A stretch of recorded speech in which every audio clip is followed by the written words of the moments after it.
Hello, friends. Lulu, the library lady here. Let's see what adventure the library has for us today. Today's Christmas story time adventure is Christmas Day in the Morning by Pearl S. Buck, illustrated by Mark Buehner.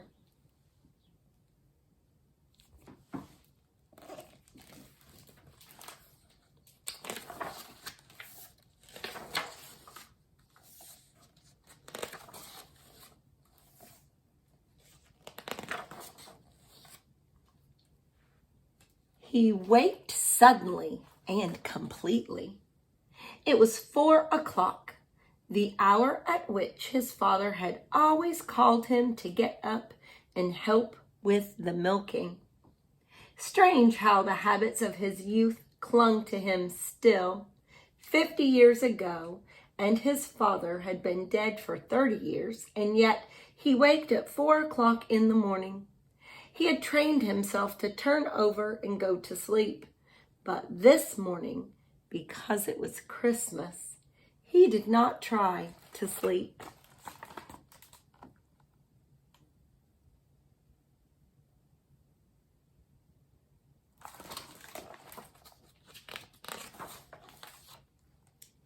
He slipped back in time as he did so easily nowadays. He was 15 years old and still on his father's farm. He loved his father. He had not known it until one day, a few days before Christmas, when he overheard what his father was saying to his mother.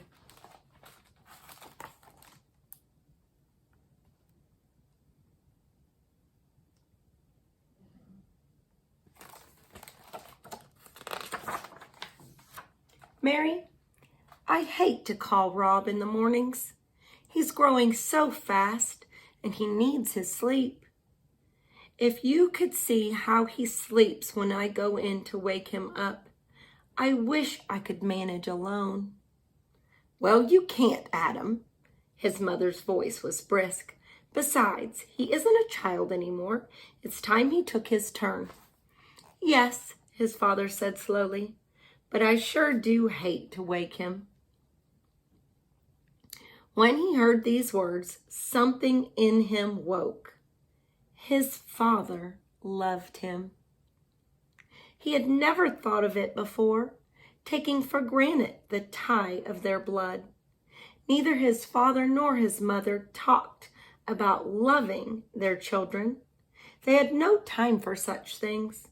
There was always so much to do on a farm.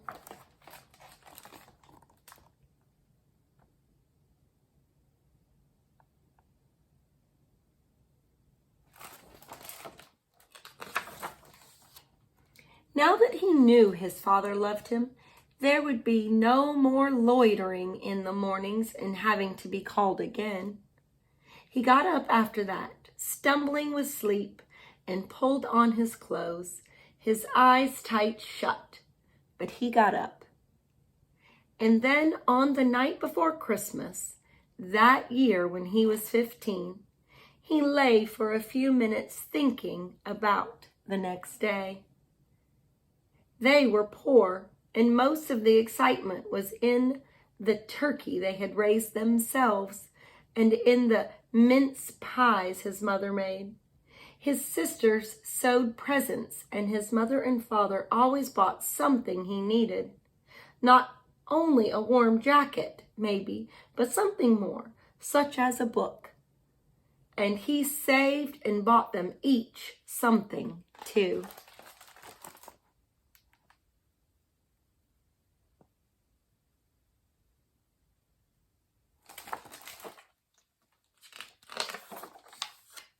He wished that Christmas he was 15. He had a better present for his father. As usual, he had gone to the 10-cent store and bought a tie. It had seemed nice enough until he lay thinking the night before Christmas, and then he wished that he had heard his father and mother talking in time for him to save for something better. He lay on his side, his head supported by his elbow, and looked out of his attic window. The stars were bright, much brighter than he ever remembered seeing them. And one was so bright he wondered if it were really the Star of Bethlehem. "Dad," he had once asked when he was a little boy, "what is a stable?" "It's just a barn," his father replied, "like ours."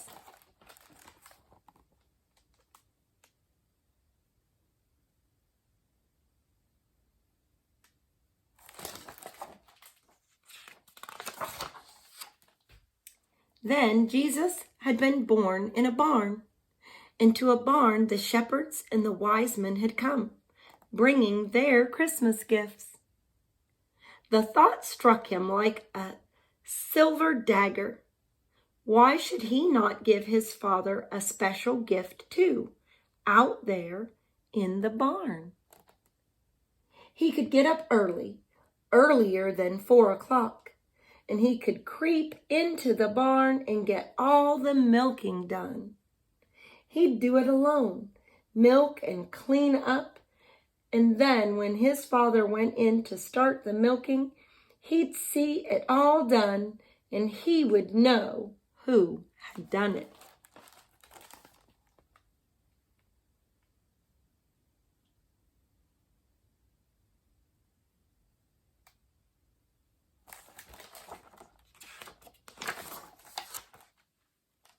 At 2:45, he got up and put on his clothes. He crept downstairs, careful of the creaky boards, and let himself out. The big star hung lower over the barn roof, a reddish gold. The cows looked at him, sleepy and surprised.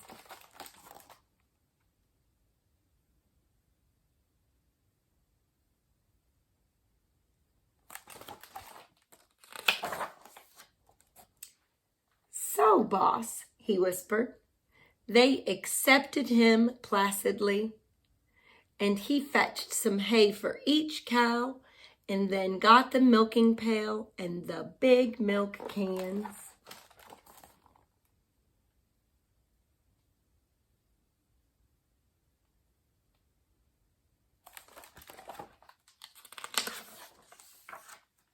He had never milked all alone before, but it seemed almost easy. He kept thinking about his father's surprise. His father would come in and call him, saying that he would get things started while Rob was getting dressed. He'd go to the barn, open the door, and then he'd go to get the 2 big empty milk cans, but they wouldn't be waiting or empty. They'd be standing in the milk house, filled.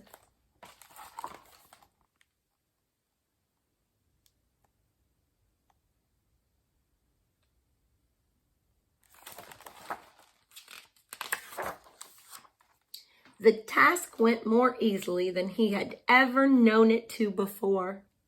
Milking for once was not a chore. It was something else, a gift to his father who loved him. He finished.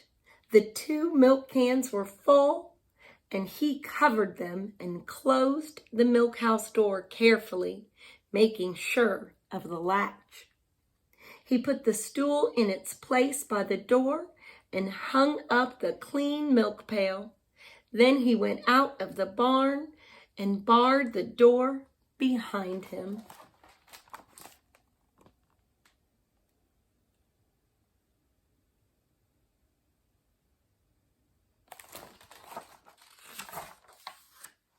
Back in his room, he had only a minute to pull off his clothes in the darkness and jump into bed before he heard his father up. He put the covers over his head to silence his quick breathing. The door opened. "Rob," his father called.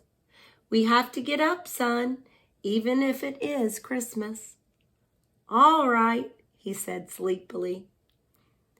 "I'll go on out," his father said. "I'll get things started. The door closed and he lay still, laughing to himself. In just a few minutes, his father would know. His dancing heart was ready to jump from his body. The minutes were endless, 10, 15. He did not know how many. And he heard his father's footsteps again. The door opened and he lay still. "Rob." "Yes, Dad?" His father was laughing, a queer, sobbing sort of laugh.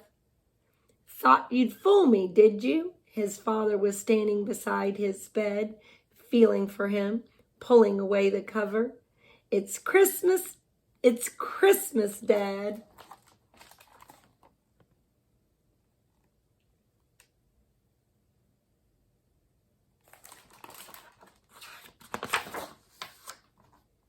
He found his father and clutched him in a great hug. He felt his father's arms go around him. It was dark and they could not see each other's faces. "Son, I thank you. Nobody ever did a nicer thing." "Oh, Dad, I want you to know I do want to be good." The words broke from him of their own will. He did not know what to say. His heart was bursting with love. "Well, I reckon I can go back to bed and sleep," his father said after a moment. No hark.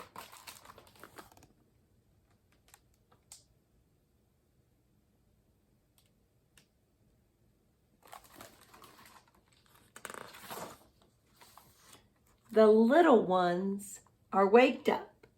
Come to think of it, son, I've never seen you children when you first saw the Christmas tree. I was always in the barn. Come on." He got up and pulled on his clothes again, and they went down to the Christmas tree. And soon the sun was creeping up to where the star had been.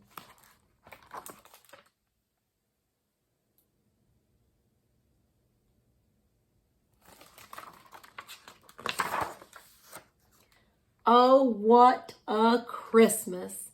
And how his heart had nearly burst again with shyness and pride as his father told his mother and made the younger children listen about how he, Rob, had got up all by himself. "The best Christmas gift I ever had, and I'll remember it, son, every year on Christmas morning, so long as I live." They had both remembered it, and now that his father was dead, he remembered it alone. That blessed Christmas dawn when, alone, with the cows in the barn, he had made his first gift of true love.